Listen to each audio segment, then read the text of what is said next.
Dalam laga semifinal, Persib mengalahkan PSIW Wonosobo dengan skor 2-1. Bagus Elang dan Risandi kembali mencatatkan namanya di papan skor melalui gol yang dicetak masing-masing di menit ke-35 dan menit ke-54. PSIW membalas lewat Andri di menit ke-90+2. PSIW Wonosobo tampil mengejutkan selama gelaran Liga 3 Jateng dan berhasil lolos ke putaran nasional. Sementara pelatih Persib Pekalongan Gatot Barnowo juga mengakui bahwa tim asuhan Hafiz Fajri Al-Mubarak tersebut merupakan lawan yang cukup berat. Menurutnya Wonosobo ini merupakan tim yang bisa dikatakan underdog. Kalau di Piala Dunia ini adalah Marokonya Jawa Tengah. Tim yang tidak pernah keluar, tiba-tiba begitu keluar langsung menyodok sampai lolos ke putaran nasional. Karena status underdog tersebut, PSIW bermain tanpa beban dalam laga semifinal sehingga mampu menyulitkan Persib Pekalongan. Namun dikatakan Gatot, anak asuhnya memiliki kelebihan sehingga bisa mengalahkan lawan.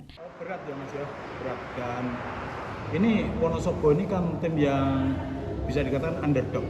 Kalau Piala Dunia Marokonya itu. Jadi Marokonya di Jawa Tengah ini tim yang nggak pernah keluar atau keluar bisa nyodok sampai lolos ke nasional. Sehingga di pertandingan saya lihat Wonosobo bermain noteng tulus. Tapi bisa dimanfaatkan adik-adik dari kelebihan adik-adik dari sisi kecepatan. Itu yang pertama. Yang kedua, secara kualitas sebenarnya adik-adik memang nggak terlalu kalah lah dengan Wonosobo. Bisa menciptakan beberapa peluang. Tapi karena masa recovery yang sangat pendek, apalagi ini main siang jam 2, otomatis sangat mengurangi kekuatan bermain adik-adik dari sisi stamina.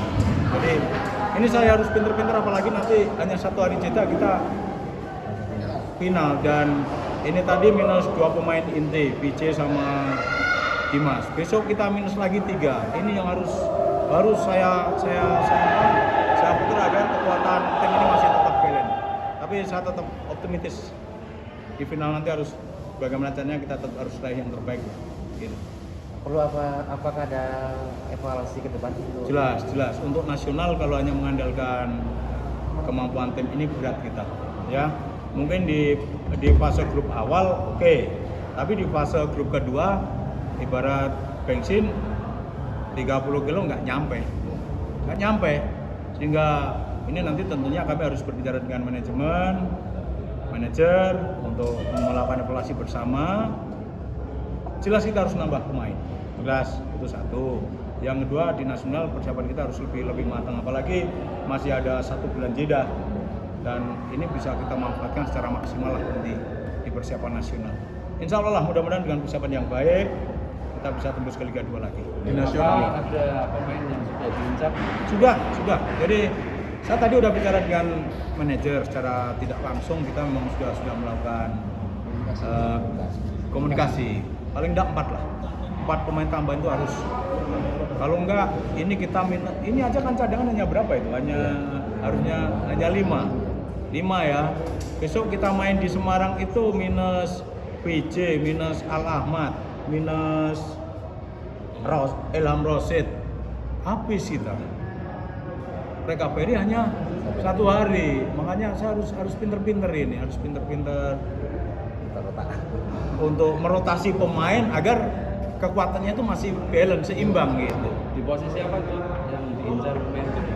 Satu, itu tentunya saya harus menambah center back. Yang kedua wing back, entah kanan atau kiri. Yang ketiga, kalau kita harus cari flank, karena alamat ini nanti saya kembalikan ke lini tengah, ke sisi second strikernya. Kemudian striker, karena striker ini saya hanya punya Sandi. Itu, jadi ini yang harus kita antisipasi, sehingga dengan tambahnya pemain itu saya yakin lah nanti timnya akan lebih kuat. Dan bidikan sudah ada lah, tapi ini belum bisa saya sampaikan. Bidikan sudah ada.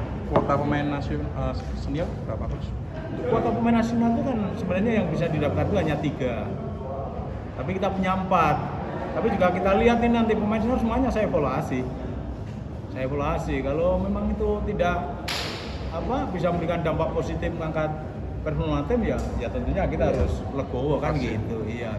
Di partai puncak, Persib Pekalongan akan berhadapan dengan PSIK Klaten. Pertandingan akan digelar di Stadion Citarum Semarang Jumat 30 Desember. Sefrobani, Batik TV melaporkan.